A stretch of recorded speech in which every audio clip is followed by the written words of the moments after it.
Robert Kiyosaki सांगतात, मला 2 वडील होते, एक श्रीमंत तर एक गरीब. त्यापैकी एक खूप उच्च शिक्षित आणि बुद्धिमान होते. त्यांनी PhD मिळवली होती. महाविद्यालयातील 4 वर्षाचा अभ्यासक्रम त्यांनी 2च वर्षाच्या आत पूर्ण केला. पुढील शिक्षणासाठी त्यांना शिष्यवृत्ती मिळाली होती. तिच्या सहाय्यानं त्यांनी स्टॅनफोर्ड, शिकागो आणि नॉर्थ वेस्टर्न विद्यापीठातून उच्च शिक्षण पूर्ण केलं. दुसऱ्या वडिलांनी 8वी इयत्ताही पूर्ण केली नव्हती. दोघांनीही आयुष्यभर कष्ट केले. दोघंही आपापल्या क्षेत्रात यशस्वी ठरले. फक्त त्यापैकी एक आर्थिक स्वास्थ्य मिळवण्यासाठी आयुष्यभर झगडत राहिले, तर एक हवाई राज्यातील सर्वात श्रीमंत व्यक्ती म्हणून गणले गेले. एकानं आपल्या पाठी कुटुंब, चर्च आणि चॅरिटीसाठी लक्षावधी डॉलर्सची संपत्ती मागे ठेवली, तर दुसऱ्यानं फक्त बिल. दोघांची व्यक्तिमत्व अतिशय प्रभावी आणि आकर्षक होती. दोघंही खंबीर स्वभावाचे होते. त्यांचा लोकांवर प्रभावही पडे. या दोन्ही डॅडनं मला त्यांच्या अनुभवातून आलेल्या गोष्टी सांगितल्या. मागितल्यावर सल्लेही दिले. दोघांचं सांगणं वेगवेगळं होतं. दोघांचाही शिक्षणावर ठाम विश्वास होता. फरक होता तो अभ्यासक्रमामध्ये. मला जर एकच वडील असते तर मला त्यांचा सल्ला स्वीकारावा लागला असता किंवा तो नाकारला असता. 2 वडील असल्यामुळे माझ्यासमोर 2 परस्पर विरुद्ध दृष्टिकोन येत गेले, एक श्रीमंत माणसाचा आणि एक गरीब माणसाचा. कुठलाही एक सल्ला नुसता न स्वीकारता किंवा न नाकारता मला तुलना करता येत होती, आणि जो सल्ला पटतो, योग्य वाटतो, तो स्वीकारता येत होता. अर्थात त्यावेळी माझे श्रीमंत वडील खरोखरीचे श्रीमंत नव्हते, पण गरीब वडील गरीबही नव्हते. दोघांच्याही कारकिर्दीला नुकतीच सुरुवात होत होती. दोघेही आर्थिक आणि कौटुंबिक स्थैर्य मिळवण्यासाठी झगडत होते. पैशांबाबत मात्र त्यांची मतं अगदी 2 टोकांची होती. उदाहरणार्थ, एक जण म्हणायचे की पैशांचा लोभ हेच साऱ्या पापांचं मूळ आहे, तर दुसरे म्हणायचे पैशांचा अभाव हेच साऱ्या पापांचं मूळ आहे. हे असं असल्यामुळं मी बऱ्याचदा बुचकळ्यात पडायचो. एकतर हे दोन्ही वडील आपापल्या मतांवर ठाम होते, ते तितकेच अभ्यासूही होते. त्यामुळे नक्की कोणाचं ऐकायचं हे मलाच ठरवता यायचं नाही. सुरुवातीला दोघांचंही पटायचं. मी देखील वयानं लहानच होतो आणि मला चांगला मुलगा म्हणून घ्यायचं होतं. 2 विरुद्ध मतांमुळे, त्यातही पैशांबाबतच्या तीव्र मतांमुळे ते शक्य होत नव्हतं. आणि खरं सांगायचं तर या परिस्थितीमुळेच मी देखील विचार करू लागलो. दोघांची मतं, त्यांचे सल्ले ऐकून त्यावर चिंतन करण्याची सवय मला लागली. काय आणि का हे प्रश्न मी स्वतःलाच विचारू लागलो. मी खूप विचार करू लागलो. माझ्या मोकळ्या वेळेतला बहुतेक वेळ ते असं का म्हणत असावेत याचा विचार करण्यातच जायचा. या वडिलांच्या विधानावर विचार करून झाला की मी त्या वडिलांच्या बोलण्याचा विचार करायचो. खरं तरी त्यांचं बरोबर आहे की चूक, काय कळतंय त्यांना, असं म्हणून झटकून टाकणंही सोपं होतं. पण मला अतिशय प्रिय असणारे हे 2 वडील असल्यामुळं विचार करणं आणि शेवटी स्वतःच्या विचारांचा एक मार्ग निवडणं मला भाग पडलं. निवड करणं, मतं स्वीकारणं किंवा नाकारणं ही मोकळीक मला भावी आयुष्यात खूपच उपयुक्त ठरली. श्रीमंत अधिक श्रीमंत होतात, गरीब अधिक गरीब होतात आणि मध्यमवर्गीय देण्यांशी कायमच झगडत राहतात. याचं कारण आहे आर्थिक शिक्षणात. आपल्याकडे शाळा कॉलेजांमध्ये हा महत्त्वाचा विषय शिकवला जात नाही. तो शिकवला जातो घरात.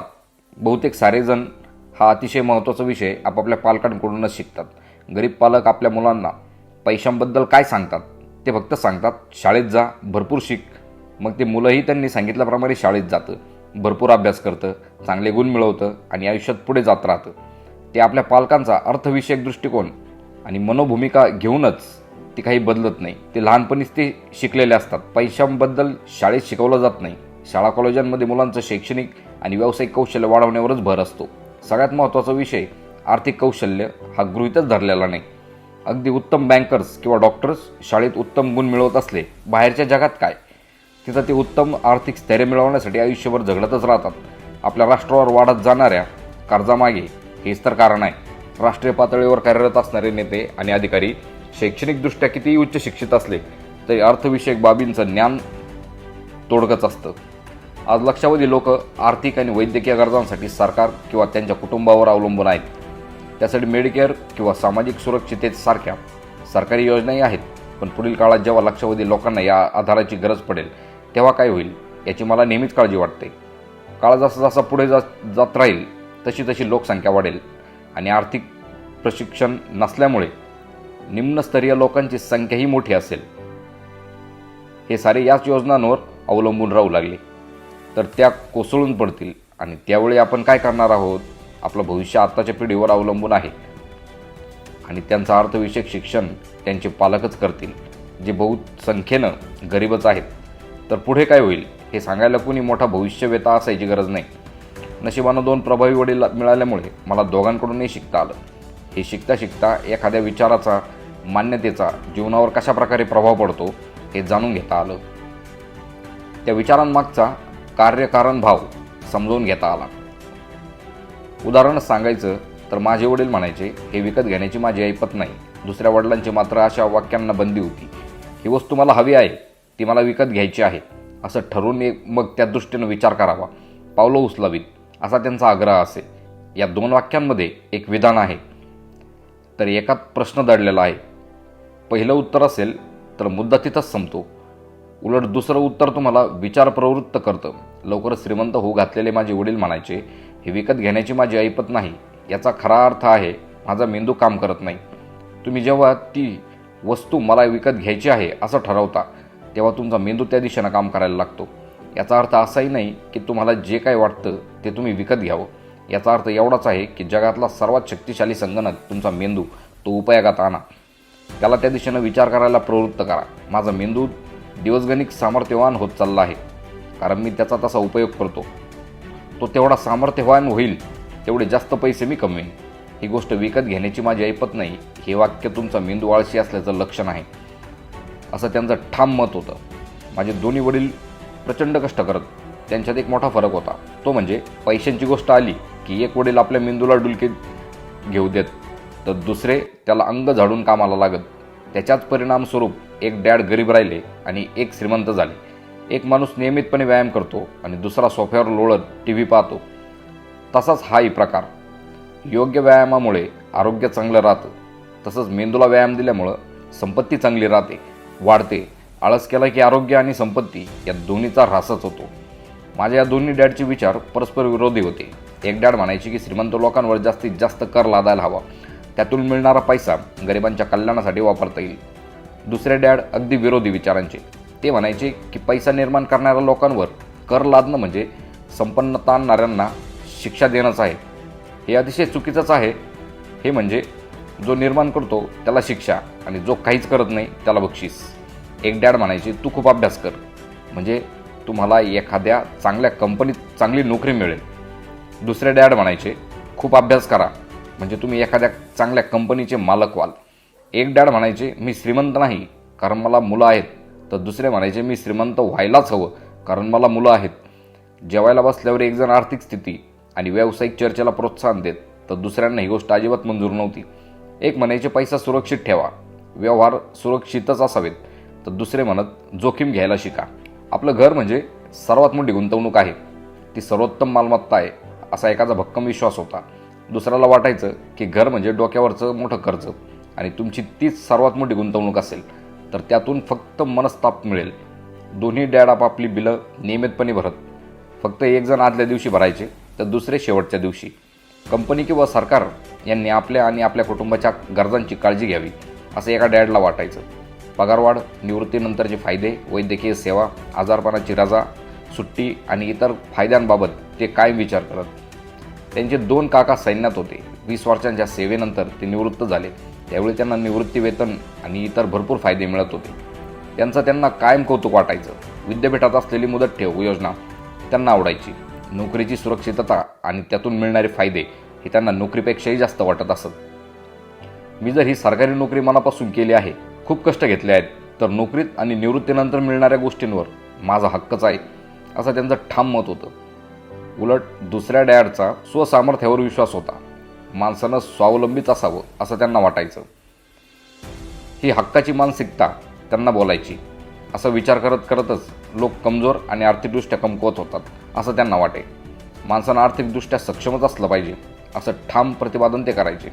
एक डॅड त्यांच्या उत्पन्नातून थोडे तरी डॉलर्स बाजूला टाकण्यासाठी धडपडायचे तर दुसरे त्याच पैशांची गुंतवणूक करायचे. चांगली नोकरी मिळवण्यासाठी उत्तम CV कसा लिहावा हे मला एका डॅडनं शिकवलं तर दुसऱ्यानं उत्तम व्यावसायिक आणि आर्थिक प्लॅन कसा करावा हे शिकवलं. या 2 टोकांच्या मतांच्या गदारोळामुळे माझा अजिबात तोटा झाला नाही, उलट फायदाच झाला. मी विचार करायला शिकलो. एखाद्याच्या विचारांचा त्याच्या जीवनावर कसा परिणाम होतो हे पाहण्याची संधी मला मिळाली. माझ्या हेही लक्षात आलं की फक्त आणि फक्त विचारांमुळेच आपल्या आयुष्याला आकार देता येऊ शकतो.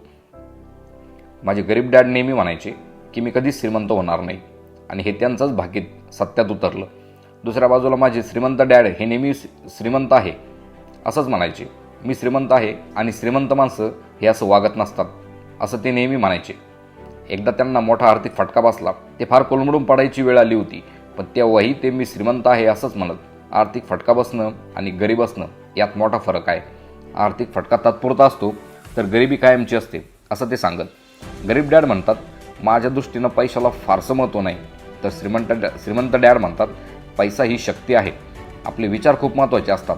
आपल्या जीवनाचा मार्ग तेच ठरवत असतात. असं असलं तरी विचारांची शक्ती काही मापता येत नाही, ती अनुभवता येते. मला माझे विचार मांडता येत होते. मुळात मी विचार करू लागलो होतो. त्यातून मला जाणवत होतं की माझे गरीब डॅड हे पैसे कमी मिळत असल्यामुळे गरीब नव्हते. त्यांचे विचार आणि तशा कृतीमुळे ते गरीब राहिले होते. सततच्या विचारांमुळे मला या दोन्ही डॅडच्या विचारांतील तफावत लक्षात येत होती. त्यांची दोन टोकांची मतं आणि त्यामुळे होणारे परिणाम मी जवळून अनुभवत होतो. आता माझ्यापुढे प्रश्न होता की मी कोणाचा सल्ला मानावा, श्रीमंत डॅडचा की गरीब डॅडचा. दोघांनाही शिक्षण आणि ज्ञान या दोन्ही गोष्टींविषयी प्रचंड आदर होता. मी भरपूर शिकावं याबाबत त्यांचं दुमत नव्हतं. मतभेद होता तो काय शिकावा याबाबत. एकाला वाटायचं की मी खूप अभ्यास करावा, पदवी मिळवावी आणि पैसे कमावण्यासाठी चांगली नोकरी करावी. मी वकील किंवा अकाउंटंट व्हावं किंवा एखाद्या बिझनेस स्कूलमध्ये MBAला प्रवेश मिळवावा असं वाटायचं. दुसऱ्यानं मला श्रीमंत होण्यासाठी अभ्यास करायला सांगितलं. पैसा म्हणजे नक्की काय आहे, पैसा कशा प्रकारे काम करतो, आपल्यासाठी तो काय करू शकेल याचा अभ्यास करायला हवा असं ते सांगायचे. मी पैसे मिळवण्यासाठी काम करत नाही, तर पैसे माझ्यासाठी काम करतात असं ते नेहमीच सांगायचे. त्यावेळी मी 9 वर्षाचा होतो. हे सारं अनुभवत होतो, विचार करत होतो आणि त्या विचारांतून मी श्रीमंत डॅडचं ऐकावं, त्यांच्याकडून पैशांविषयीचं ज्ञान मिळवावं असा निर्णय घेतला. माझ्या गरीब डॅडकडे उत्तम पदव्या होत्या, तरीही याबाबत त्यांचं न ऐकण्याचं मी ठरवलं. कोणाचा सल्ला ऐकायचा हे ठरवल्यावर माझं अर्थविषयक शिक्षण सुरू झालं. माझ्या श्रीमंत डॅडनं सतत 20 वर्ष मला माझ्या 39व्या वर्षापर्यंत शिकवलं. ज्यावेळी त्यांना वाटलं की मी आता माझ्या डोक्यात त्यांचं शिक्षण आणि शिकवण शिरलं आहे, मला सर्व समजलं आहे, जे शिकलो त्याचं आकलन झालं आहे, त्याचवेळी ते थांबले. पैसा हे शक्तीचं एक रूप आहे, पण त्याहीपेक्षा प्रबळ आहे ते अर्थविषयक शिक्षण. पैसा येतो, पैसा जातो. तो पैसा कसं काम करतो किंवा त्याकडून काम कसं करून घ्यायचं याचं शिक्षण मिळालं असेल तर तुम्ही त्याचा उपयोग करून घेऊ शकता, संपत्ती मिळवू शकता. फक्त विधायक विचारसरणी उपयोगाची नाही. तेवढंच असूनही अनेकांना काहीच करता येत नाही, कारण त्यांना पैसा कसा कार्य करतो याचं शिक्षण मिळालेलं नसतं. त्यामुळेच ते आयुष्यभर फक्त पैसा मिळवण्यासाठी कष्ट उपसत असतात. मी जेव्हा हे शिकायला सुरुवात केली तेव्हा माझं वय होतं 9 वर्ष. त्यामुळे श्रीमंत डॅडनं दिलेले धडे खूपच साधे होते. फक्त 6 धडे होते. तेच धडे मी 30 वर्ष गिरवत होतो. हे पुस्तक त्याच 6 धड्यांवर आहे. माझ्या श्रीमंत डॅडनं मला जे जे सांगितलं ते मी या पुस्तकामध्ये तुमच्या समोर ठेवतो आहे. हे धडे म्हणजे आपल्या प्रश्नांवरती उत्तर नाहीत, हे आहेत चौकातले दिशादर्शक खांब. बदलत्या आणि अनिश्चित वातावरण असलेल्या वेळी हे खांब तुम्हाला योग्य दिशा देतील, तुम्हाला आणि तुमच्या कुटुंबाला श्रीमंत होण्यासाठी मदत करतील. प्रकरण 2, धडा पहिला. श्रीमंत लोक पैशासाठी काम करत नाहीत. डॅड, श्रीमंत कसं व्हायचं ते मला सांगाल? माझे डॅड संध्याकाळी आलेलं वर्तमानपत्र वाचत होते. माझा प्रश्न ऐकताच त्यांनी ते खाली ठेवलं आणि विचारलं, पण तुला श्रीमंत का व्हायचं आहे?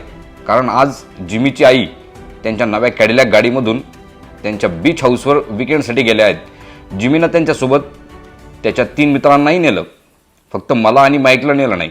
आम्ही गरीब असल्यामुळं आम्हाला बोलावलं नाही असं तो म्हणाला. म्हणून तुम्हाला नेलं नाही? डॅडनं आत्मविश्वासानं विचारलं. हो, मी म्हणालो. डॅडनं शांतपणे आपलं डोकं हलवलं, खाली घसरलेला चष्मा वर घेतला आणि ते वर्तमानपत्र वाचू लागले. मी त्यांच्या उत्तराची वाट पाहत तसाच उभा होतो. ते वर्ष होतं 1956. मी 9 वर्षाचा होतो. काही दैवगतीमुळे मी नेमका श्रीमंत मुलांच्या शाळेत जात होतो. आमच्या गावात प्रामुख्यानं ऊसाची लागवड केली जायची. वसाहतीमधील मॅनेजर्स, डॉक्टर्स, बँकर्स वगैरे मंडळी आपापल्या मुलांना याच शाळेत पाठवत. आमची शाळा 1ली ते 6वीपर्यंतची होती. 6वी नंतर मुलं खाजगी शाळेत जात. मी रस्त्याच्या एका बाजूला राहत असल्यामुळं त्या शाळेत जायचो. दुसऱ्या बाजूला राहत असतो तर माझ्यासारखी सर्वसामान्य मुलं ज्या शाळेत जातात तिथं गेलो असतो. 6वी नंतर मी ही सरकारी शाळा आणि कॉलेजात गेलो असतो. खाजगी शाळा मला परवडणाऱ्याच नव्हत्याच. मी तसाच उभा असल्याचं पाहून डॅडींनी वर्तमानपत्र खाली ठेवलं. तेही विचार करत असावेत. शेवटी हळूवार आवाजात ते म्हणाले, तुला जर श्रीमंत व्हायचं असेल, पैसे कसे मिळवावेत हे शिकावं लागेल. मग कसे मिळवू पैसे, मी पटकन विचारलं. ते हसत म्हणाले, डोकं वापर. याचा खरा अर्थ होता, मी एवढंच सांगू शकतो, किंवा मला माहीत नाही, किंवा उगाच काहीतरी प्रश्न विचारू नकोस. भागीदारीची सुरुवात. दुसऱ्या दिवशी सकाळी मी माझा जिवलग मित्र माईकला भेटलो. त्याला डॅडींनी काय उत्तर दिलं ते सांगितलं. त्या शाळेत आम्ही दोघंच गरीब होतो. माईकही केवळ नशिबामुळेच या शाळेत आला होता. या शाळेत प्रवेश घेण्यासाठी एक अदृश्य रेघ होती.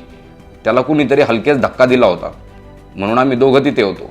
आम्ही तसे अगदीच गरीब वगैरे नव्हतो, पण इतर मुलांकडे असलेल्या नव्या सायकली, बेसबॉलचे नवे ग्लोव्ज वगैरे गोष्टी आमच्याकडे नव्हत्या. मुळात त्यांच्याकडे असलेल्या सगळ्याच गोष्टी नव्या असायच्या. त्यामुळे आम्हाला गरीब असल्यासारखंच वाटायचं. आईवडिलांनी आमच्या मूलभूत गरजा निश्चितपणे भागवल्या, पण त्यापेक्षा अधिक काही हवं असेल तर तुलाच काम करून पैसे मिळवावे लागतील, असं माझे डॅड सांगायचे. मी 9 वर्षाचा होतो आणि या वयातल्या मुलासाठी काही कामही नव्हतं. मग आपण काय करायचं आता, माईकने विचारलं. मला ते माहीत नाही, पण आपण दोघं भागीदार असणार आहोत, मी सांगितलं. त्याला सुद्धा ही कल्पना आवडली. त्या शनिवारच्या सकाळी माईक हा माझा पहिला व्यावसायिक भागीदार बनला. पैसा मिळवण्यासाठी काय करायचं यावर विचार करण्यात आणि सुचलेल्या कल्पनांवर चर्चा करण्यातच आमची सकाळ गेली. आधीमध्ये आम्ही जिमीच्या बीच हाऊसवर मजा करायला गेलेल्या मित्रांविषयी बोलायचो, पण फार नाही त्याचा आम्हालाच त्रास व्हायचा. अर्थात तो त्रासही चांगल्यासाठीच होता, कारण त्यामुळे आम्हाला पैसे कमावेसे अधिक तीव्रतेने वाटायचे. त्याच दिवशी दुपारी आमच्या डोक्यात प्रकाश पडला. शास्त्राच्या पुस्तकात वाचलेल्या गोष्टीवरून आम्हाला ही कल्पना सुचली. आम्ही प्रचंड उत्तेजित झालो होतो. अगदी जोराजोरात हस्तांदोलन केलं. आम्ही आधी नुसतेच भागीदार होतो, आता आम्हाला व्यवसाय सापडला होता. पुढचे काही आठवडे मी आणि माईक घरोघर फिरत होतो. वापरून झालेल्या टूथपेस्टच्या ट्यूब आम्हाला द्याव्यात अशी विनंती आम्ही प्रत्येकाला करत होतो. लोक कोड्यात पडायचे. काही जण लगेच हसून हो बोलायचे, तर काही जण कारण विचारायचे. हा प्रश्न आला की आम्ही उत्तर द्यायचो, ते काही आम्ही सांगू शकत नाही, ते आमचं व्यावसायिक गुपित आहे. आम्हाला आता रिकाम्या ट्यूब मिळत होत्या. आमच्या वॉशिंग मशीनच्या शेजारी थोडी मोकळी जागा देखील होती. तिथं एक तपकिरी रंगाचं पुठ्ठ्याचं रिकामं खोकं मी ठेवलं आणि त्यात त्या ट्यूब साठवू लागलो. जसजसा हा साठा वाढायला लागला तसतशी माझी आई चिडचिड करू लागली. लोकांनी वापरलेल्या चुरगाळलेल्या ट्यूब पाहून तिचा संताप होऊ लागला. एक दिवस ती खूप भडकली. तिनं आम्हाला शेवटचं विचारलं की हा काय प्रकार आहे. आम्ही तिलाही व्यावसायिक गुपित हेच उत्तर दिलं. हे असं उत्तर ऐकून तिच्या संतापाचा स्फोटच झाला. ती म्हणाली, तुम्ही हा जो काय गोंधळ घातला आहे त्याचं ताबडतोब काहीतरी करा, नाहीतर मी हे सगळं उचलून बाहेर फेकून देईन. मग मी आणि माईकनं तिला समजावून सांगण्याचा खूप प्रयत्न केला. खूपदा विनंत्या केल्या. आम्ही तिला सांगितलं की लवकरच आमच्याकडे या ट्यूबचा पुरेसा साठा होईल आणि आम्ही उत्पादन सुरू करू शकू. आपल्या काही शेजाऱ्यांच्या पेस्ट संपतच आल्या आहेत, त्यामुळे त्यांच्याकडूनही आम्हाला 2-3 दिवसात ट्यूब मिळतील. खूपदा सांगितल्यावर अखेरीस तिनं आम्हाला 1 आठवड्याची मुदत दिली. या अचानक आलेल्या अडचणीमुळे आम्हाला उत्पादन सुरू करण्याची तारीख अलीकडे घ्यावी लागली. त्यामुळे आमच्यावर कामाचा दबाव वाढला. आम्ही त्या वेळेत उत्पादन सुरू करू शकलो नसतो तर आमची पहिली भागीदारी फेकून देण्यात आली असती. शेवटी आम्ही कामाची वाटणी केली. दाताच्या डॉक्टरांनी वारंवार दात घासायला सांगितले आहेत असा प्रचार करण्याची जबाबदारी माईकनं स्वीकारली. तर मी उत्पादन सुरू करण्यासाठी जुळाजुळव सुरू करू लागलो. आमच्या गॅरेजमध्ये आमची कार्यशाळा होती. उत्पादन सुरू केलं होतं. आमची गॅरेजमध्ये काहीतरी खुडबुड सुरू होती. एक दिवस माझे डॅड एका मित्रासह आम्ही काय करतो आहोत हे पाहण्यासाठी आले. या 9 वर्षीय जोडगोळीनं उत्पादनाचं काम पूर्ण जोशात चालू केलं. गॅरेजमध्ये सगळीकडे पांढरी पावडर पसरली होती. एका लांब टेबलावर शाळेतून आणलेली पुठ्ठ्याची खोकी ठेवलेली होती. लोखंडी जाळी असलेली एक कोळशाची शेगडीही दगदगत होती. गॅरेजमध्येच आमचं काम सुरू असल्यानं डॅड अलीकडेच गाडी लावून आत आले. त्यावेळी आम्ही स्टीलच्या भांड्यामध्ये टूथपेस्टच्या रिकाम्या ट्यूब वितळवत होतो. त्या काळी टूथपेस्ट प्लॅस्टिकच्या ट्यूबमध्ये येत नसत. त्या ट्यूब शिशाच्या असायच्या. आम्ही आधी त्या ट्यूब जाळून त्यावरचा रंग काढून टाकायचो. नंतर त्या स्टीलच्या भांड्यात वितळायला ठेवायचो. पुठ्ठ्याच्या खोक्यांमध्ये आम्ही प्लास्टर ऑफ पॅरिस ओतून साचे केले होते. ट्यूब वितळून शिसं मिळालं की ते आम्ही या साच्यांमध्ये ओतायचो. गॅरेजमध्ये पसरलेली पांढरी पावडर म्हणजे प्लास्टरच होतं. गडबडीत माझा धक्का प्लास्टर ऑफ पॅरिसच्या पिशवीला लागला होता आणि सगळं गॅरेजभर जणू हिमवादळ झाल्यासारखं दिसत होतं. डॅड आले तेव्हा मी वितळलेलं शिसं प्लास्टरच्या साच्यात ओतत होतो. दिसत होतं डॅड आले तेव्हा मी वितळलेलं शिसं प्लास्टरच्या साच्यात ओतत होतो. बाबांनी ते पाहिलं. हळू काळजी घे ते म्हणाले. मी वर न बघता मान हलवली. हातातलं काम संपल्यावर मी भांडं खाली ठेवलं आणि डॅडकडे पाहून हसलो. काय करताय तुम्ही? डॅडनं विचारलं. तुम्ही जे सांगितलं होतं तेच. आपण आता श्रीमंत होणार आहोत, मी उत्तर दिलं. हो, आणि आम्ही भागीदार आहोत, माईक हसत हसत म्हणाला. आणि त्या प्लास्टरच्या साच्यात काय आहे? डॅडनं विचारलं. बघा ना, ही बॅच चांगली असेल, मी उत्तर दिलं. मग मी एका छोट्या हातोडीनं साच्याच्या मध्यभागी असलेल्या सीलवर हळूच फटका दिला. साचा उघडल्यावर आतली धातूची गोल नळी बाहेर पडली. अरे देवा, तुम्ही शिशाची नाणी पाडत आहात, डॅड म्हणाले. अगदी बरोबर, माईक म्हणाला. तुम्ही जे सांगत होता तेच तर आम्ही करतो आहोत. आम्ही पैसे मिळवत आहोत. हे ऐकून डॅडचे मित्र वळले आणि हसत सुटले. मग माझे डॅडही हसले. त्यांनी आपलं डोकं हलवलं. काय दृश्य होतं ते! एका गॅरेजमध्ये पेटलेली कोळशाची भट्टी, वापरून झालेला टूथपेस्टच्या ट्यूब, साचे, पसरलेलं प्लास्टरमुळे पांढरी झालेली आणि या कानामधून त्या कानापर्यंत हसणारी मुलं यांच्यासमोर उभी होती. मग डॅडनं आम्हालाही काम थांबून बाहेरच्या पायरीवर बसायला सांगितलं. आम्ही तसे बसलो. डॅडही आमच्या शेजारी बसले आणि मंद हसत आम्हाला विचारलं, बनावट वस्तू या शब्दाचा अर्थ तुम्हाला माहीत आहे का? त्यांनी आम्हाला हे सारं समजावून सांगितलं आणि आमची सारी स्वप्न त्या क्षणी बंगली. हे सारं बेकायदेशीर आहे, माईकनं कातर आवाजात त्यांना विचारलं.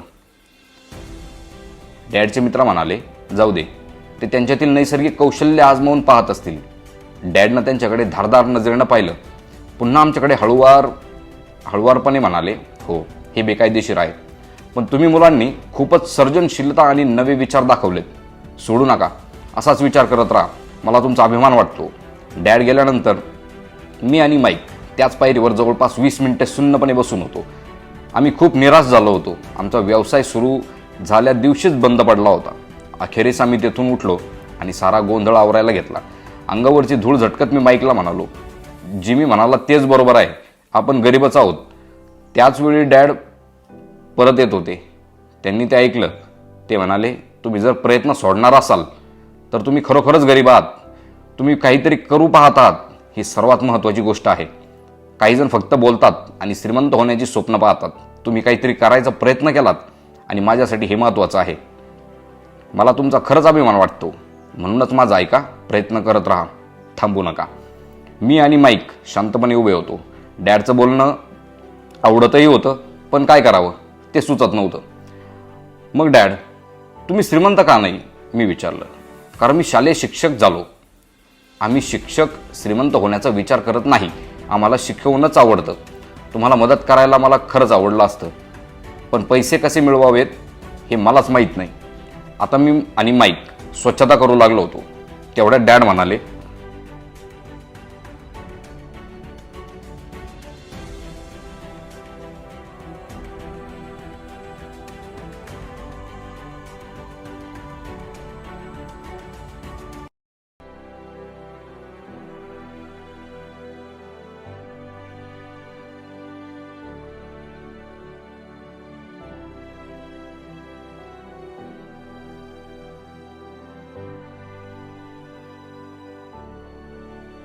तुम्ही म्हणतात तसं असेल तर मग शाळेतल्या इतर मुलांसारखं छान घर आणि गाडी आमच्याकडे का नाही? छान घर आणि गाडी असणं म्हणजे तुम्ही श्रीमंत आहात असं नसतं. याचा अर्थ असाही नाही की पैसे कसे कमवायचे हे तुम्हाला कळतं. माझे डॅड सांगत होते, जिमीचे वडील ऊस लागवड करणाऱ्या कंपनीत काम करतात. ते माझ्यापेक्षा फार काही वेगळे नाहीत. ते कंपनीसाठी काम करतात आणि मी सरकारसाठी. कंपनींना त्यांना गाडी भेट दिली. उद्या कंपनी संकटात सापडली तर त्यांच्याकडे काहीच नसेल. तेही संकटात सापडतील. माईक, तुझे डॅड वेगळे आहेत. ते एका साम्राज्याचीच उभारणी करत आहेत आणि माझ्या अंदाजानुसार ते काही वर्षातच अतिशय श्रीमंत होतील. हे ऐकून मी आणि माईक एकदम खुश झालो. पुन्हा एकदा आम्ही आमच्या बंद पडलेल्या व्यवसायाचा गोंधळ निस्तारायला घेतला. स्वच्छता करता करताच आम्ही माईकच्या डॅडशी कधी आणि कसं बोलायचं हे ठरवू लागलो. माईकचे डॅड खूप वेळ काम करत आणि ते घरीही उशिरा येत, त्यामुळे त्यांची वेळ कशी घ्यायची हाच प्रश्न होता. अनेक गोदामं, साखळी दुकानं, बांधकाम कंपनी आणि 3 उपाहारगृहांचे ते मालक होते, त्यामुळे त्यांना घरी परतण्यास रोजच उशीर होई. आमची स्वच्छता पूर्ण झाल्यानंतर माईकनं घरी जाण्यासाठी बस पकडली. तो त्याच रात्री त्याच्या डॅडशी बोलणार होता. ते आम्हाला श्रीमंत व्हायला कसं शिकवतील किंवा ते आम्हाला श्रीमंत व्हायला शिकवतील का असंही विचारणार होता. कितीही उशीर झाला तरी तो डॅडशी बोलून मला कळवणार होता. त्याला मला रात्री तसं वचनही दिलं होतं. रात्री 8:30 वाजता त्याचा फोन आला. ओके, पुढच्या शनिवारी असं म्हणत मी फोन ठेवला.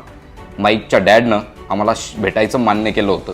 मी शनिवारी सकाळी 7:30 वाजता गावाच्या गरीब भागात जाणारी बस पकडली. अभ्यासाची सुरुवात.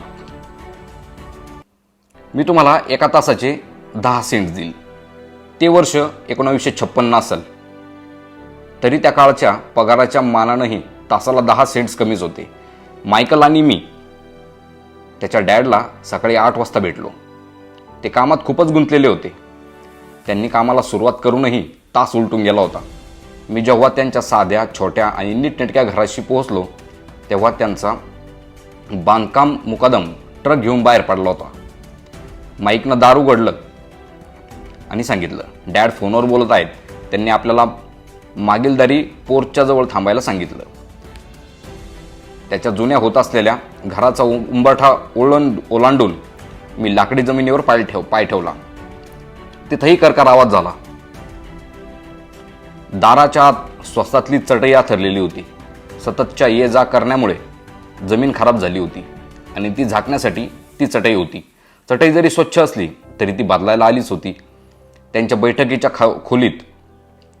बैठकीच्या खोलीत प्रवेश केल्यानंतर मला कोंडल्यासारखं झालं. मी अरुंद खोली जुन्या आणि कुबट वास येणाऱ्या फर्निचरनं गच्च भरली होती. त्या सगळ्या गोष्टी म्हणजे जुनं फर्निचर गोळा करणाऱ्यांसाठी पर्वणीच होती. माझ्या आईपेक्षा थोड्या जास्त वयाच्या 2 स्त्रिया कोचवर बसल्या होत्या. त्यांच्या पलीकडे एक पुरुष बसला होता. त्यानं कामगारांप्रमाणेच खाकी रंगाचा शर्ट आणि त्याच रंगाची सैलशी पॅन्ट घातली होती. कपडे इस्त्री केलेले होते, पण त्यांना स्टार्च नव्हता. ते माझ्या डॅडपेक्षा साधारण 10 वर्षांनी मोठे असावे, म्हणजे 45 वर्षांचे असतील. मी आणि माईक त्यांच्या जवळूनच गेलो. त्यावेळी ते आमच्याकडे पाहून असले. आम्ही स्वयंपाकघराकडे गेलो. तिथूनच पोर्चकडे जात असताना मीही त्यांच्याकडे पाहून लाजून हसलो. कोण आहेत हे, मी विचारलं. ते माझ्या डॅडसाठी काम करतात. ते वयस्कर गृहस्थ त्यांच्या गोदामाचं काम पाहतात, तर त्या दोघी उपाहारगृहांच्या मॅनेजर आहेत. बांधकामावरचा मुकादम तू येतानाच पाहिलास. इथून 50 मैलावर एका रस्त्याचं काम सुरू आहे. तिथं तो काम करतो. कायम हे असंच सुरू असतं, मी विचारलं. माझ्याजवळ बसण्यासाठी खुर्ची ओढत माईक म्हणाला, कायम नाही, पण बहुतेक वेळा. आम्हाला पैसे कसे मिळवायचे हे शिकवाल का असं मी त्यांना विचारलं. माईक सांगत होता. मग ते काय म्हणाले, मी सावध जिज्ञासेनं विचारलं. आधी त्यांच्या चेहऱ्यावर गमतीदार हसू उमटलं. मग ते म्हणाले, मी तुम्हाला ऑफर देतो. ओ, भिंतीला टेकून खुर्चीला हेलकावे देत मी म्हणालो. खुर्चीचे पुढचे पाय वर होते आणि मागच्या पायांवर सारं वजन होतं. माईकही तसाच बसला होता. कसली ऑफर देणार आहेत ते, मी विचारलं. माहीत नाही, पण आता बोलावतीलच ते. तेवढ्यात माईकचे डॅड जुनाट पडद्याआडून एकदम आमच्यासमोर आले. आम्ही झटकन उभं राहिलो. ते आदर दाखवण्यासाठी नाही, तर घाबरल्यामुळे. मग मुलांनो तयार, त्यांनी दुसरी खुर्ची ओढत विचारलं. त्यांच्यासमोर बसण्यासाठी आम्हीही आमच्या खुर्च्या ओढल्या आणि मानेनंच होकार दिला. ते 6 फूट उंच होते आणि वजन 200 पाऊंड तरी असावं. माझे डॅड त्यांच्यापेक्षा उंच आणि साधारण तेवढ्याच वजनाचे होते. फक्त ते माईकच्या डॅडपेक्षा 5 वर्षांनी मोठे होते. ते दिसायला साधारण सारखेच असले तर विचार वेगळे होते. उत्साह मात्र समान. रॉबर्ट, माईक मला सांगत होता की तुला पैसे कसे मिळवायचे हे शिकायचं आहे. मी लगेच होकारार्थी मान हलवली खरी, पण मनात थोडीशी भीती हवी होतीच. ओके, मग माझी ऑफर आहे का, मी तुम्हाला शिकवेल. पण शाळेत वर्गात शिकवतात तसं नाही. तुम्ही माझ्यासाठी काम करा, मी तुम्हाला शिकवेन. काम न करता मी काही शिकवणार नाही. शाळेतल्याप्रमाणे तुम्ही एका जागी बसून राहाल आणि मी शिकवेन असं तुम्हाला वाटत असेल तर तसं काही होणार नाही. माझ्या दृष्टीनं ते वेळ वाया घालवणं आहे. त्यामुळे शिकायचं असेल तर काम करावंच लागेल. हीच माझी ऑफर आहे. स्वीकारा किंवा सोडून द्या. मी एक प्रश्न विचारू? मी विचारलं. नाही, स्वीकारा किंवा सोडून द्या. माझ्या मागे खूप कामं आहेत. माझा वेळ वाया घालू नका. तुम्ही जर निर्णयच घेऊ शकत नसाल तर पैसे कसे मिळवायचे हे तुम्ही कधीच शिकू शकणार नाही. संधी येतात, संधी जातात. त्यामुळे वेगाने निर्णय घेणं हेही एक कौशल्य आहे. आताही तुमच्यासमोर एक संधीच उभी आहे आणि मुळात ती तुम्हालाच हवी होती. तुमच्याकडे 10 सेकंद आहेत. शाळा सुरू करायची की बंद हे तुम्हीच ठरवा. माईकचे डॅड खट्याळपणे म्हणाले. मी स्वीकारतो, मी स्वीकारतो. मी आणि माईक एका पाठोपाठ म्हणालो. छान. माईकचे डॅड म्हणाले, 10 मिनिटातच मिसेस मार्टिन येतील. मी त्यांच्याशी बोलतो. तुम्ही त्यांच्यासोबत माझ्या दुकानात जा आणि कामाला लागा. मी तुम्हाला तासाला 10 सेंट देईल आणि तुम्हाला दर शनिवारी 3 तास काम करावं लागेल. पण आज आमची सॉफ्टबॉलची मॅच होती. मी म्हणालो. स्वीकार कर किंवा सोडून दे. माईकचे डॅड जरा कठोर आवाजात बोलले. मॅच खेळण्यापेक्षा शिकणं आणि काम करण्याची निवड करत मी म्हणालो, मी स्वीकार करतो. एका सुरेख शनिवारी सकाळी 9 वाजता मी आणि माईक मिसेस मार्टिनसोबत काम करत होतो. त्या स्वभावानं अगदी गरीब आणि दयाळू होत्या. त्या म्हणायच्या की माईक आणि माझ्याकडे पाहून त्यांना त्यांच्या मुलांची आठवण येते. त्यांनी दोन्ही मुलं मोठी झाल्यानंतर घर सोडून निघून गेली होती. त्यांचा कष्ट करण्यावर खूप विश्वास होता आणि त्या सतत म्हणाल्या आणि त्या आम्हाला सतत कामात ठेवत असत. त्या स्वभावानं मऊ असल्या तरी काम करून घेण्याबाबतीत कडक होत्या.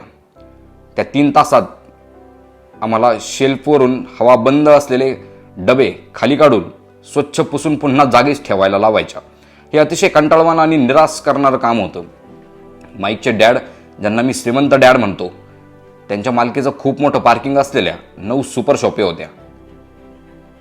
सकाळी 7 ते रात्री 11 वाजेपर्यंत उघड्या असणाऱ्या हल्लीच्या 7-11 दुकानांची ती सुरुवातीची आवृत्ती होती. अगदी घराजवळची किराणा मालाची दुकान. तिथं लोक दूध, ब्रेड, बटर आणि सिगारेट्स विकत घेत. हवाईमध्ये एअर कंडिशनर येण्याआधीचे ते दिवस होते. उष्णतेमुळे दुकानाची दारं बंद करता येत नसत. पार्किंग आणि रस्त्याकडे तोंड असलेली दारं उघडी ठेवावी लागत. त्यामुळं रस्त्यावरून गाडी गेली किंवा पार्किंगमध्ये गाडी आली की दुकानातही धूळ येईल. तर एअर कंडिशनर येईपर्यंत आमची नोकरी टिकणारी होती. त्यानंतर 3 आठवडे मी आणि माईक ठरलेल्या वेळी मिसेस मार्टिनसमोर हजर व्हायचो आणि 3 तास सतत काम करायचो. दुपारी काम संपलं की त्या आमच्या हातावर 10 सेंट्सची 3 नाणी ठेवायच्या. वयाच्या 9व्या वर्षी 3 सेंट्ससाठी शनिवार सकाळी 3 तास काम करणं नक्कीच उत्साहवर्धक नव्हतं. त्या काळी कॉमिक पुस्तकं 10 सेंट्सनं मिळत. मी माझे 3 सेंट्स त्या पुस्तकांवरच खर्च करायचो आणि घरी परतायचो. 4थ्या आठवड्यातील बुधवारपर्यंत मी हे काम सोडून देण्याच्या विचारांपर्यंत आलो होतो. माईकचे डॅड पैसे कसे मिळवायचे हे शिकवणार असल्यामुळे मी हे काम करायला तयार झालेलो होतो. मात्र आता मी तासाला 10 सेंट्सचा गुलाम झालो होतो. त्या पहिल्या शनिवारनंतर तर मी माईकच्या डॅडला पाहिलंही नव्हतं. मी हे थांबवत आहे, मी जेवताना माईकला सांगितले. आमचं शाळेतलं जेवण अगदी सामान्य होतं. शाळाही निरस होती आणि शनिवारही मोकळा राहिलेला नव्हता. आकर्षण होतं ते फक्त 3 सेंटचं. माझं बोलणं ऐकून माईक म्हणाला आणि हसला. का हसलास? मी माईकला चिडून विचारलं. डॅड म्हणाले, असंच घडेल. तू थांबण्यासाठी तयार असशील तर ते तुला भेटतील. तो म्हणाला. काय? मी संतापून विचारलं. ते मला वीट येण्याची वाट पाहत आहेत का? असंच काहीतरी असावं, माईक सांगू लागला. माझे डॅड थोडे वेगळे आहेत. त्यांची शिकवण्याची पद्धत तुझ्या डॅडपेक्षा वेगळी आहे. तुझे डॅड आणि मॉम भाषण ठोकतात आणि माझे डॅड शांत असतात. ते खूप कमी बोलतात. तू फक्त शनिवारपर्यंत थांब. मी त्यांना तू तयार असलं तर सांगेन. तुला असं म्हणायचं आहे का की त्यांनी त्यासाठीच हे सारं केलं? कदाचित असंही असू शकेल. डॅड तुला शनिवारी समजावून सांगतील. मी आता आल्या प्रसंगाला धैर्यानं तोंड देणार होतो. तशी तयारीही केली होती. माझे खरे डॅड म्हणजे गरीब डॅडही त्यांच्यावर संतापले होते. ते मला म्हणाले की मी तासाला 25 सेंट्सची मागणी करावी आणि ती वाढ मिळत नसेल तर सरळ काम सोडून द्यावं. ही असली काम करण्याची तुला गरज नाही, त्यांनी रागावून सांगितलं. शनिवारी सकाळी 8च्या ठोक्याला मी माईकच्या घराच्या जुनाट दारात उभा होतो. खुर्ची घे आणि रांगेत थांब. घरी पाऊल टाकल्या टाकल्या माईकच्या वडिलांनी मला सांगितलं. तेवढं सांगून ते शनायगृहाजवळच्या छोट्या कार्यालयात निघून गेले. मी खोली तिकडे तिकडे पाहिलं. पण माईक कुठंच दिसत नव्हता. मला उघडल्यासारखं झालं. 4 आठवड्यांपूर्वी मी ज्या स्त्रिया जिथं बसलेल्या पाहिल्या होत्या त्या तिथंच होत्या. मी त्यांच्याकडे पाहिलं, त्या माझ्याकडे पाहून हसल्या आणि मला जागा करून देण्यासाठी थोड्या सरकल्या. मी तिथं बसून 45 मिनिटं होऊन गेली होती. आता मी उकळायच्या बेतात होतो. त्या 2 स्त्रिया काम संपून सुमारे 30 मिनिटापूर्वीच गेल्या होत्या. त्यांच्यानंतर एक वृद्ध गृहस्थ माईकच्या वडिलांना भेटले. 20 मिनिटं ते बोलत होते. आता तेही गेले होते. घर रिकामं होतं आणि हवाईमधल्या त्या सुंदर दिवशी मी एका जुनाट अंधाऱ्या खोलीत बसलो होतो. आमच्यासारख्या लहान मुलांचा गैरफायदा घेऊन माईकच्या डॅडची वाट पाहत होतो. ऑफिसमधून त्यांच्या बोलण्याचा आवाज ऐकू येत होता. ते फोनवर बोलत होते, आपलं काम करत होते आणि माझ्याकडे दुर्लक्ष करत होते. मला ते सारं जाणवत होतं. शेवटी मी कंटाळून आणि संतापून निघून जाण्याचा विचार करत होतो, पण काही कारणानं थांबलो. शेवटी त्यानंतर 15 मिनिटांनी बरोबर 9 वाजता श्रीमंत डॅड त्यांच्या ऑफिसच्या बाहेर आले. काहीच बोलले नाही. त्यांनी मला त्यांच्या त्या रंगहीन आणि काळोख्या ऑफिसमध्ये येण्याची खूण केली. ऑफिसच्या खुर्चीत बसून ते गोल गोल फिरतच मला म्हणाले, तुला वाढ हवी आहे, नाहीतर तू सोडून जाशील. आपलं जे ठरलं होतं त्यातल्या तुमच्याकडच्या भागाचं पालन तुम्ही केलेलं नाही.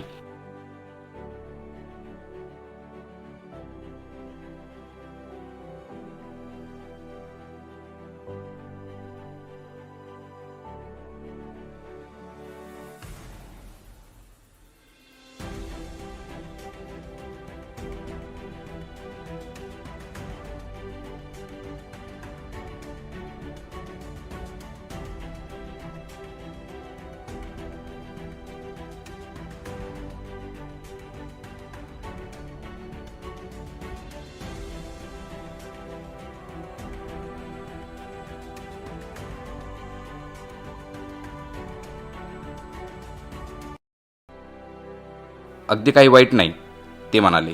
1 महिन्याच्या आतच तू माझ्या इतर कर्मचाऱ्यांसारखाच आलास. काय? मी विचारलं. ते काय म्हणत होते ते मला समजतच नव्हतं. मी माझं गाऱ्हाणं सुरूच ठेवलं. मला वाटलं की आपल्या कराराचा तुमचा भाग तुम्ही पाळाल, मला शिकवाल, त्याऐवजी तुम्ही माझा छळ करत आहात. हा निष्ठुरपणाच आहे. श्रीमंत डॅड शांतपणे म्हणाले. मी तुला शिकवतोच आहे. तुम्ही मला काय शिकवलं? काहीच नाही, मी रागावून म्हणालो. मी अगदी क्षुल्लक रकमेवर तुमच्यासाठी काम करण्याचं मान्य केल्यानंतर तुम्ही माझ्याशी एक शब्दही बोलला नाहीत. 1 तासाला फक्त 10 सेंट्स. खरं तर याबाबत सरकारलाच कळवायला हवं.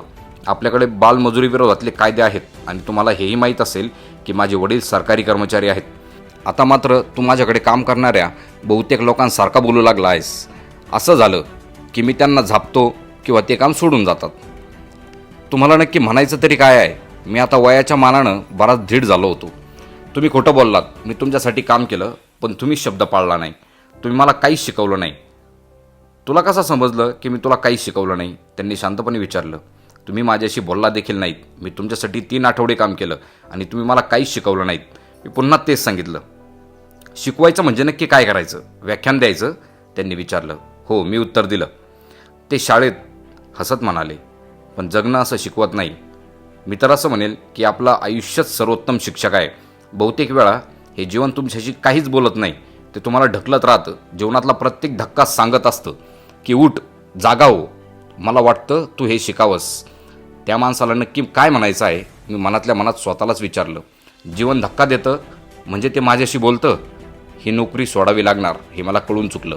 मी अशा माणसाशी बोलत होतो ज्याला डांबून ठेवण्याची नितांत आवश्यकता होती. तू जर या जीवनाकडून, जगण्याकडून ज्ञान मिळवलंस तर उत्तम प्रगती करशील, आणि नाही मिळवलंस तरी ते तुला धक्के देत राहील. काहीजण या धक्क्यांनी चिडतात, घाबरतात आणि मागे सरतात. अर्थात ते मागे सरतात ते त्यांच्या मालकाविरुद्ध किंवा नोकरी, पती किंवा पत्नीविरुद्ध. आपलं आयुष्यच आपल्याला धक्का देत आहे, काहीतरी सांगू पाहत आहे, हे त्यांना समजतच नाही. ते नक्की काय बोलत आहेत हे मला समजतच नव्हतं. आपल्या साऱ्यांना हे आयुष्यच धक्के देत असतात. काहीजण लढतात तर काहीजण सोडून जातात. लढा देणारे अशा प्रत्येक धक्क्यांचं स्वागत करतात, पण या थोड्या लोकांना त्यातला प्रत्येक धडा घ्यायचा असतो, शिकायचा असतो. ते शिकतात आणि पुढे जात राहतात. बहुतेक जण सोडून देतात. तुझ्यासारखे फार थोडे लढा देतात. श्रीमंत वडील उठले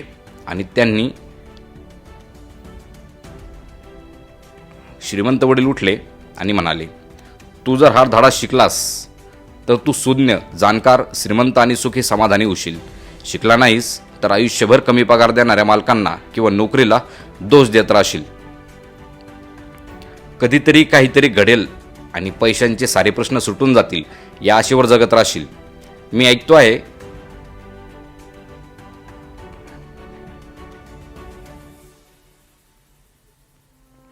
श्रीमंत वडील बोलतच होते.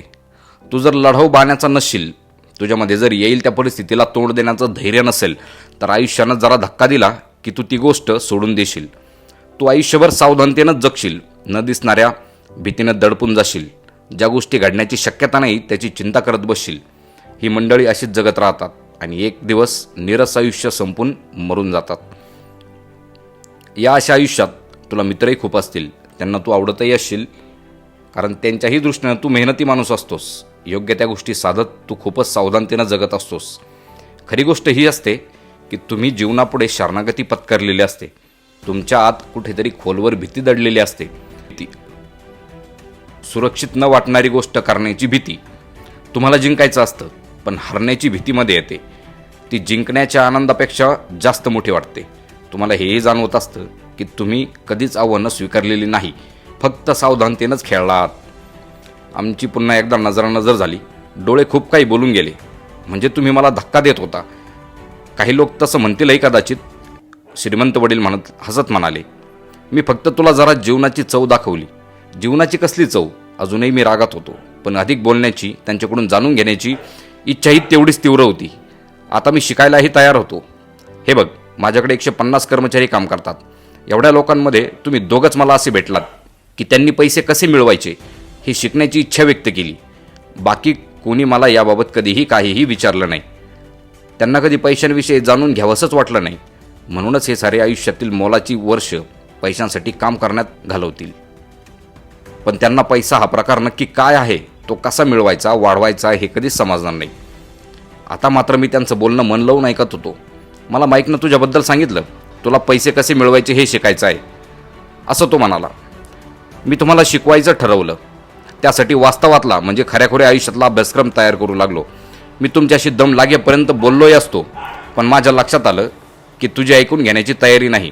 मग मी ठरवलं की तुला एक धक्काच बसू दे, त्यानंतरच तू माझं ऐकशील. म्हणूनच मी तुला 10 सेंट्स दिले. गरीब आणि मध्यमवर्गीय पैशांसाठी काम करतात. श्रीमंताजवळचा पैसा त्यांच्यासाठी काम करतो.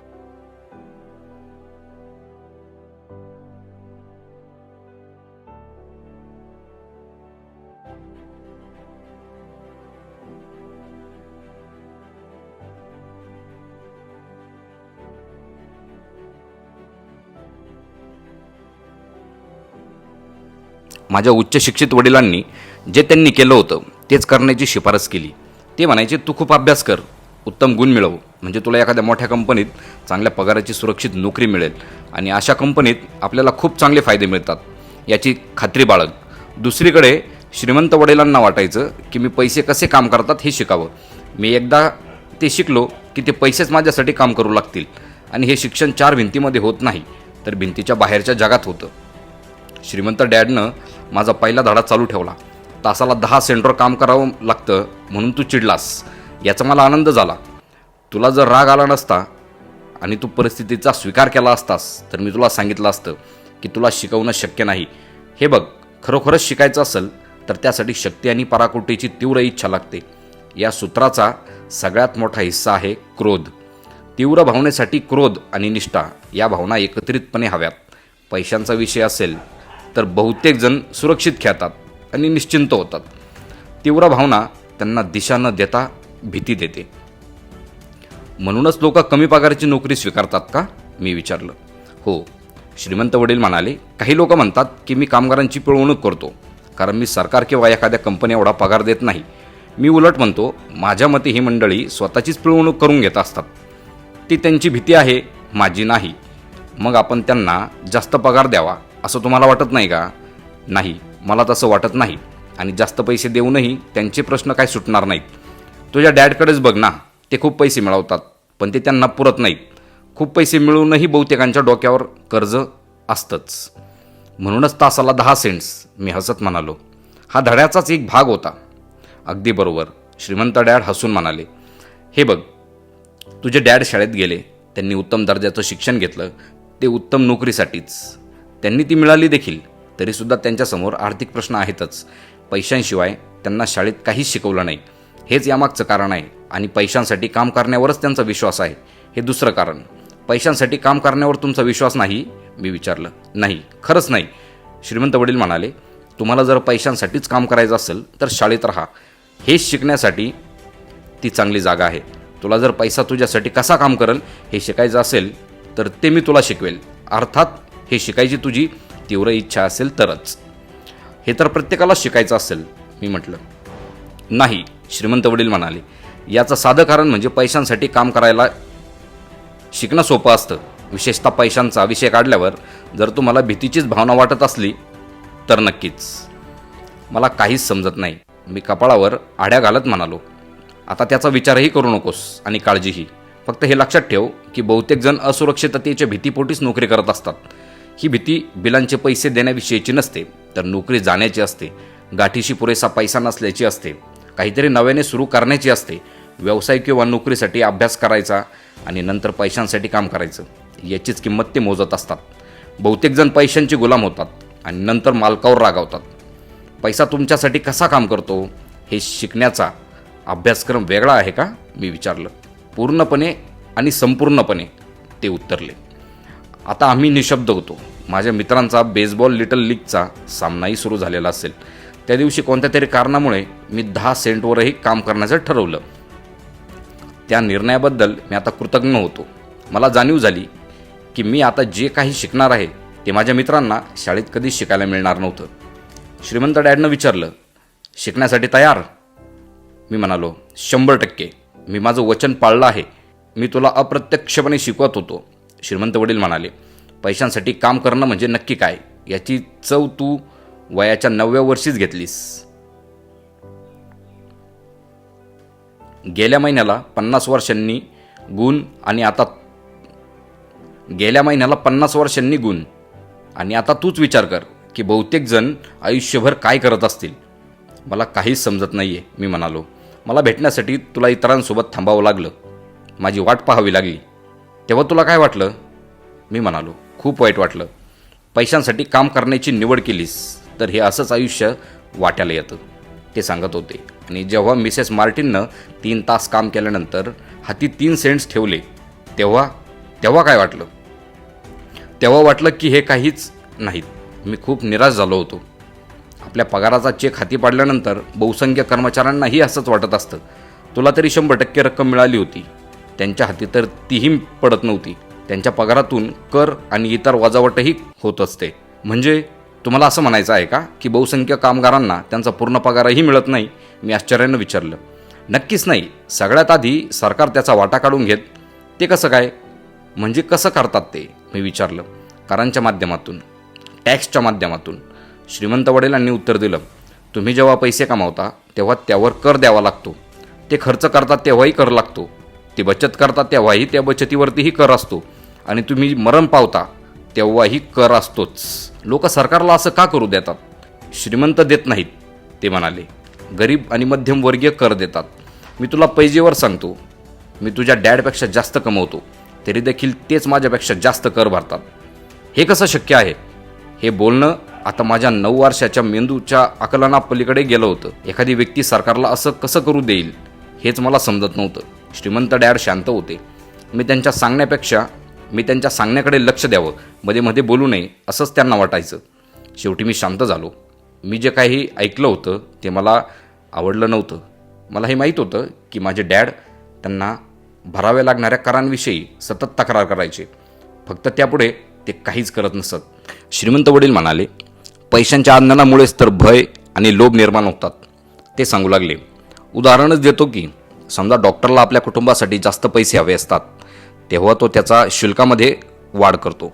तसं झालं की एकूण आरोग्य सेवाच महागडी होते. त्याचा त्रास गरिबांनाच जास्त होतो. त्यामुळंच तर गरिबांचं आरोग्य सगळ्यात वाईट असतं. बरं, डॉक्टरांनी दर वाढवले की वकिलांना त्यांचे दर वाढवावेसे वाटतात.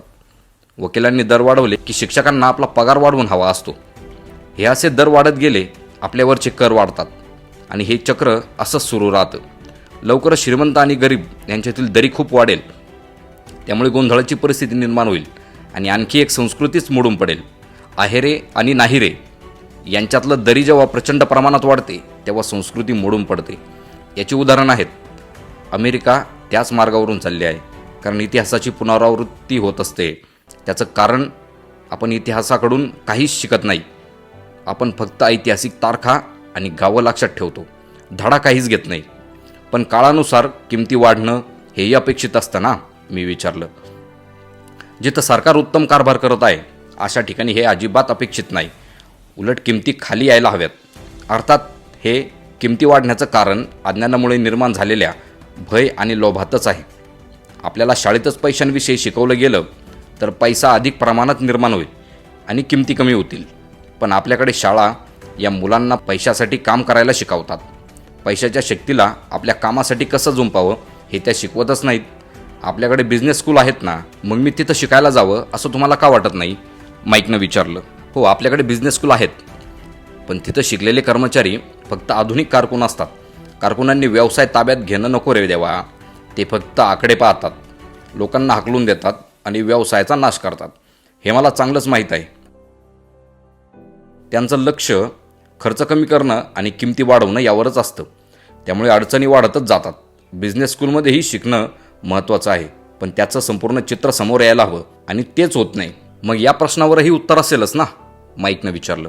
हो नक्कीच. तुम्ही तुमच्या भावनांचा विचार करण्यासाठी उपयोग करून घ्यायला शिका. भावनांच्या आवेगात वाहून जाऊ नका. तुम्ही मुलांनी तुमच्या भावनांवर ताबा मिळवलात. तुम्ही जेव्हा विनामूल्य काम करायचा निर्णय घेतलात तेव्हा मला आशा वाटू लागली.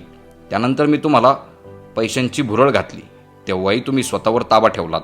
खरं तर मी तुमच्या भावनांवर हल्लाच केला होता, तरी तुम्ही विचार केलात. ही पहिली पायरी, त्यांनी उत्तर दिलं. मी या अगोदर काय सांगितलंय ते आठवा. नोकरी हे दीर्घकालीन प्रश्नावरचं अल्पकालीन उत्तर आहे. बहुसंख्य लोकांच्या मनात एकच प्रश्न असतो आणि तो अल्पकालीन असतो. महिन्याच्या शेवटी बिलच असतात. त्याच्याच भीतीमुळं त्यांचं आयुष्य पैसाच चालवत असतं. पैशांविषयीच्या भय आणि अज्ञानामुळे हे घडतं असंही म्हणता येईल. त्याच अज्ञानामुळं ते त्यांच्या आईवडिलांनी केलं, उठा पैशांसाठी कामाला जा, तेही करत असतात.